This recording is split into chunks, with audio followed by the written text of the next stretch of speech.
Hello everyone. आज के इस वीडियो में हम मुगल राजपूत गठबंधन के अंतर्गत आमेर के राजा मानसिंह के बारे में अध्ययन करेंगे। अकबर के जीवन काल में मेवाड़ एकमात्र ऐसा क्षेत्र रहा जो निरंतर संघर्ष करते हुए भी अपनी अधीनता में लाने में उसे कोई सफलता नहीं मिली, परंतु शेष राजस्थानी राज्य एक न एक करके उसकी छत्रछाया में आ गए। मुगल अधीनता स्वीकार करने वाले राजस्थानी शासकों तथा उनके परिवार के महत्वपूर्ण सदस्यों ने मुगल प्रचार के लिए यथेष्ट योगदान दिया। इसका आरंभ मेवाड़ से संघर्ष के पूर्वी 1562 ईस्वी में हो गया था। उस वर्ष आमेर का अकबर से वैवाहिक संबंध स्थापित हुआ। इस समय आमेर का राजा भारमल था और उसकी आंतरिक स्थिति अच्छी नहीं थी। इस वजह से जनवरी 1562 ईस्वी में जब अकबर फतेहपुर सीकरी से अजमेर हजरत ख्वाजा मोइनुद्दीन चिश्ती की दरगाह पर दर्शन हेतु जा रहा था, तब 10 जनवरी को भारमल का दूत चंगतकाई सांगानेर में अकबर से मिला। दूत ने भारमल की रक्षा अकबर से प्रार्थना की तथा भारमल की पुत्री से विवाह करने का प्रस्ताव भी रखा।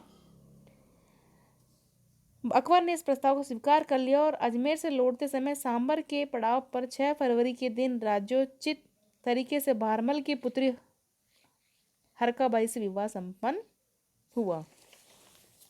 निसंदेह यह विवाहिक संबंध ऐतिहासिक दृष्टि से काफी महत्वपूर्ण था। यह कहना अतिशयोक्तिपूर्ण नहीं होगा कि इसके फलस्वरूप ही मुगल राजपूत गठबंधन का एक सुदृढ़ आधार मिला। इस नीति का अनुसरण कर राजस्थान के अन्य शासकों ने भी अकबर से मैत्रीपूर्ण संबंध बढ़ाए। 1570 ईस्वी तक कुछ अपवाद स्वरूप को छोड़कर समस्त राजस्थान में केवल अकबर की अधीनता स्वीकार कर ली। न केवल बल्कि अब मुगल साम्राज्य के प्रसार के लिए महत्वपूर्ण योगदान भी दिया। आमेर का राजा मानसिंह इसका ज्वलंत उदाहरण है। मानसिंह का जन्म 21 दिसंबर 1550 ईस्वी को हुआ था। इसके पिता के बारे में विवाद है। बदायूं फरिश्ता निजामुद्दीन इसको भगवान दास का पुत्र मानते हैं, जो भारमल के राज्य को उत्तराधिकारी हुआ था। जहांगीर का कहना है कि मानसिंह का पिता भगवंत दास था तथा उसका दादा भारमल था। अबुल फजल ने मानसिंह को भगवंत दास का लड़का बताया है। राजस्थानी साहित्य में इनके पिता के दोनों ही नाम मिलते हैं। नैन्सी की खात में तो उसके पिता का नाम भगवंत दास बताती है, परंतु दयालदास की खात में मानसिंह को उत्तराधिकारी माना है। वंश भास्कर ने भगवंत दास का पुत्र माना है।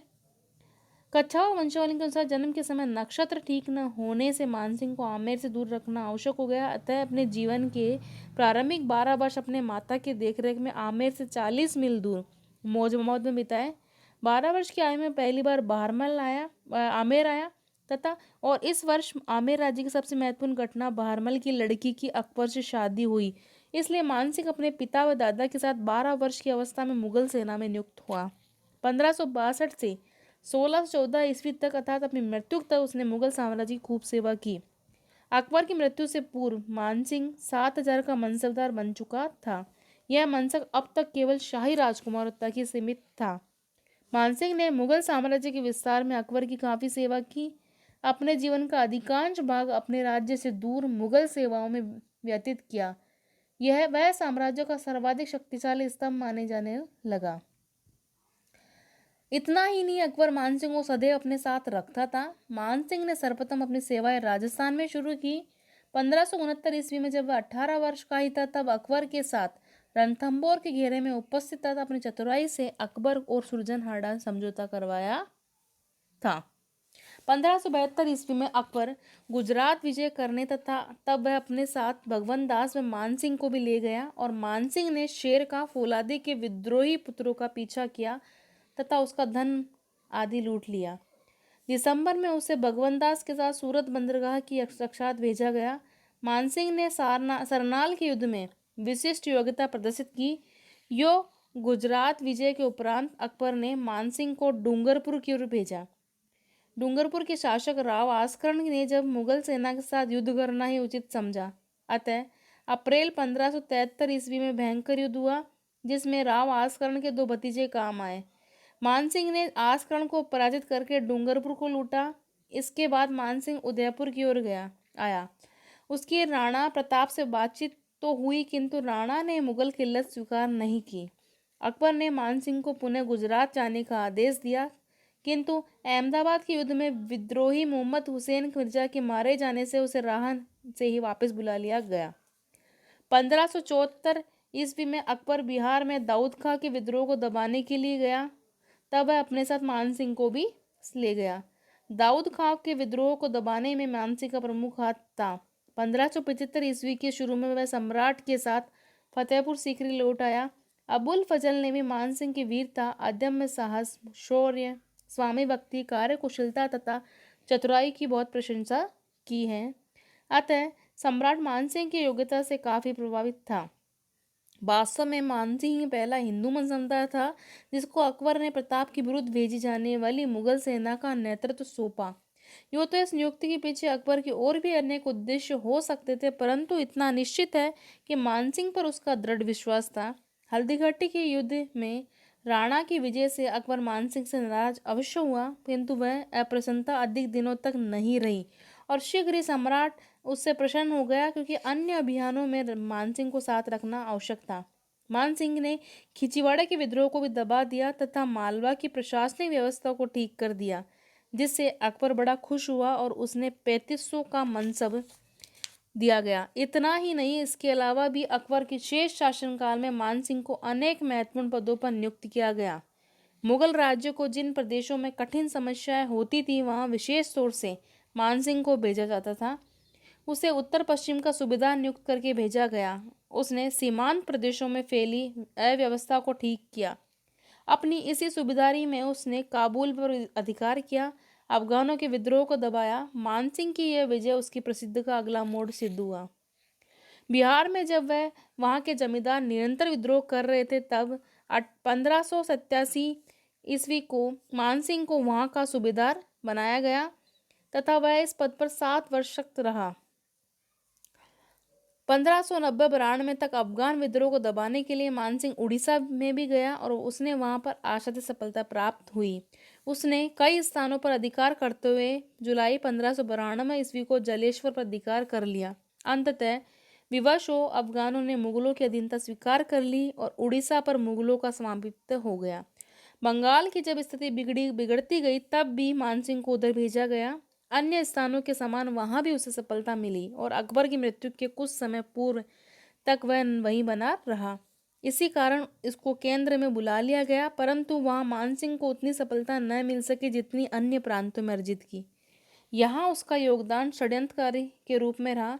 जहांगीर के बजाय मानसिंह ने खुसरो को राज्य दिलाने के लिए प्रयास किया और इसलिए अकबर की मृत्यु के बाद जब वह जहांगीर सम्राट बना, तब उसका प्रभाव कम होने लगा। जहांगीर ने मानसिंह का मनसब घटाकर 5000 कर दिया और बंगाल में नियुक्त किया। बंगाल में मानसिंह को विशेष सफलता भी नहीं मिली और स्वयं जहांगीर भी यह नहीं चाहता था कि वह दीर्घ काल तक वहां रहे। अतः 8 माह की अल्पकालीन सूबेदारी के बाद ही मानसिंह को बंगाल से हटाकर रोहतासगढ़ के विद्रोही को दबाने के लिए भेजा गया, जहां उसे कुछ समय बाद ही सफलता मिल गई। किंतु जहांगीर ने उसे वहां से बेटा दिया और शाहजादा परवेज व खानखाना के साथ सहायक सेनानायक के रूप में दक्षिण में नियुक्त किया। जुलाई 1609 ईस्वी को आमेर का राजा दक्षिण के लिए रवाना हुआ। दक्षिण में रहते हुए मानसिंह का अमेली अंबर से खिड़की का युद्ध हुआ, जिससे वह बुरी तरह पराजित हुआ। यूँ देखा जाए तो दक्षिण में मानसिंह ने कोई उल्लेखनीय सफलता अर्जित नहीं की।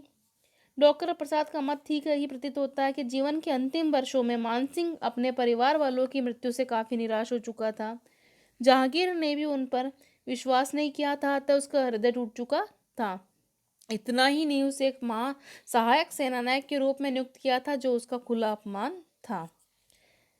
ऐसे ही वह अपनी वीरता का परिचय दे असंभव लगता था। 6 जुलाई 1614 ईस्वी को एचिलपुर में मानसिंह की मृत्यु हो गई। यूँ राजस्थान के एक महान व्यक्तित्व का अंत हुआ। यद्यपि राजस्थान में उसका कार्यकाल बहुत ही कम रहा, तथापि कम अवधि में भी उसने राज्य को समृद्ध बनाने का यथेष प्रयास किया। मानसिंह के समय में आमेर राज्य की सीमा वृद्धि हुई। बिहार व बंगाल से जो धन अर्जित किया गया वह सारा राज्य में लगवाया गया। उसने एक सुदृढ़ प्रशासन स्थापित किया जो उसकी अनुपस्थिति में बराबर चलता रहा। आमेर राज्य का भारतीय राजनीति में महत्वपूर्ण योगदान होने का सर्वाधिक श्रेय मानसिंह को ही है। मानसिंह का व्यक्तिगत जीवन। मानसिंह ने आजीवन मुगल साम्राज्य की सेवा की। उसकी वीरता, साहस व वफादारी से अकबर इतना प्रभावित हुआ कि उसे 7000 का मनसब व फर्जंद की उपाधि प्रदान की तथा सम्राट प्राय उसे अपने साथ ही रखा करता था। वह अकबर का प्रमुख विश्वास पात्र था। वह एक योग्य सेनानायक व सफल प्रशासक के रूप में भी ख्याति प्राप्त कर चुका था। मानसिंह के व्यक्तिगत जीवन के बारे में डॉक्टर प्रसाद के अनुसार अनावश्यक व अतिशयोक्तिपूर्ण वर्णन मिलता है। जहांगीर ने भी उसके व्यक्तिगत जीवन के बारे में अनेक अनावश्यक बातें लिखी, जिसको आधार बनाकर यूरोपियन इतिहास का जो वर्णन किया वे उचित नहीं जान पड़ते हैं।